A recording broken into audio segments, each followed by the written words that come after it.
Linda Llewellyn and Bernadette Woods from Brisbane Catholic Education, who've been working with Glenda and I and David on this this project. As I'm just going to take a slight divergence from the talk we prepared, Glenda, sorry, but I just couldn't help thinking, whilst Lizzie was speaking and how moving that was, and contrasting that to what's been happening in the media, as Gary mentioned, in relation to my schools, NAPLAN and so on.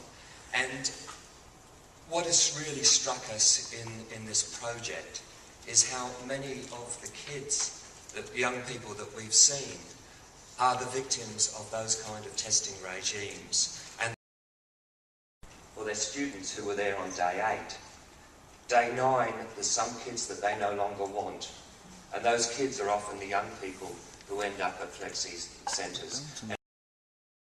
Should the Japanese invade, anything above Brisbane would be sacrificed to make sure that the rest of the country was okay.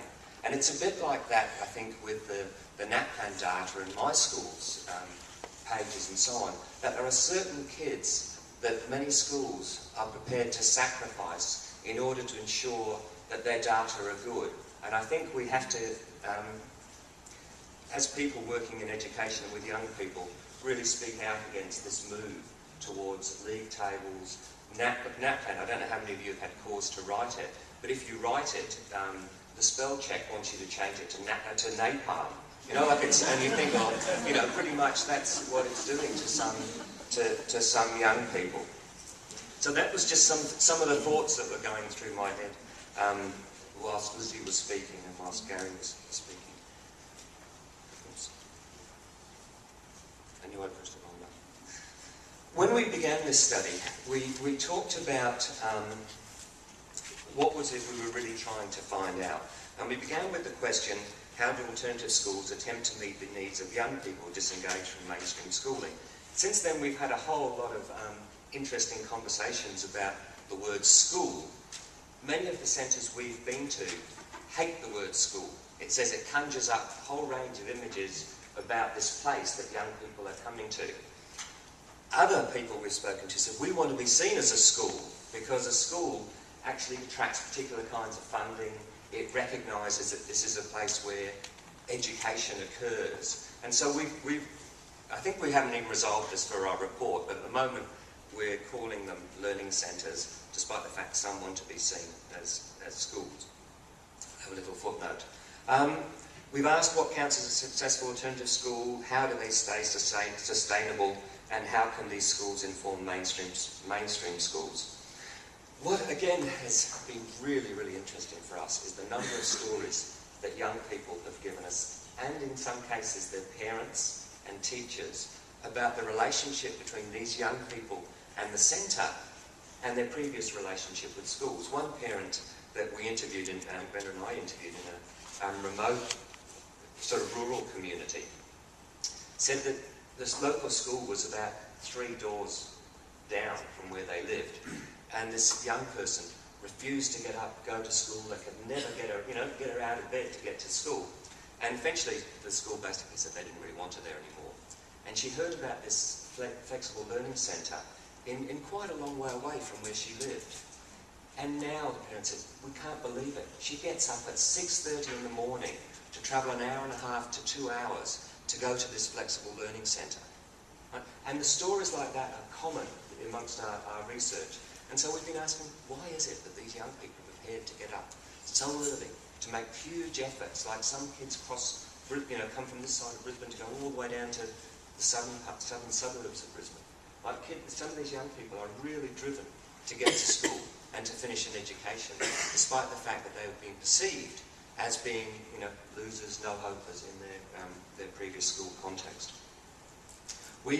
So it's one of our questions is, we think that these learning centres have a place and should exist in their own right, but that doesn't mean that they have to be a place where mainstream schools can say, we don't have to take care of you anymore because there's a flexible learning centre. That the schools have to learn something from these flexible learning centres and why people are prepared to go to them. I won't spend too much time on methodology and so on. But we've currently been to 5 centres. One's for girls, one's linked into an industrial work site, one's attached to a school, like the school provides staff for it, and they call it a school. But it's a community building that the school rents off the local council for $1 a year. Right? And there's a huge amount of community support for that centre. A very, very different place, which is a joint venture between a series of schools and a youth support services that's run under a house. And it's the most appalling conditions you could imagine. In winter it's freezing, and in summer it's so hot it's almost unbearable. And again, they've got a waiting list of young people who want to go to that school. There's issues around staffing that we'd like to talk about at some stage. Another one which began in a park and is now supported by a religious authority and local government. We're going to focus here on just the students and just the student interviews. We think the student voices is really, really important and probably the critical component of the study. But at the same time, we think there's some staff voices that are telling us stories about the staffing of these sites that have to be told, like the people, the amazing commitment of staff in some of these centres is beyond belief. Like that, under that house, when we spoke to the teacher, said, well, what about, industrial relations, and what would the union think of this? And she said, look, I wouldn't do this anywhere else, but for these kids I'm prepared to put up with it. And we kept hearing stories like that from staff, and at some stage I think we have to tell the amazing staff story as well. In terms of, I won't go into the kinds of young people that we've come across, but it's huge diversity, right? So in terms of the people who are expected to be at these flexible learning centres, a massive, massive range of people. There's people with stories like Lizzie's. There's other people who sat down with their parents and said, what's the most appropriate education for me? Where should I go? And so there's a whole range of stories. And I will say something about that at the end. What we do want to focus here is what flexible learning centres offer.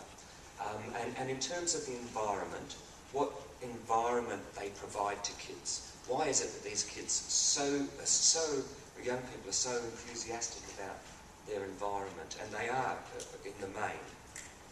And then say something about the teaching practices that we've seen at these centres. And again, teaching practices that have huge relevance for people working in more mainstream schools. So Glenda, did you want to do the environment?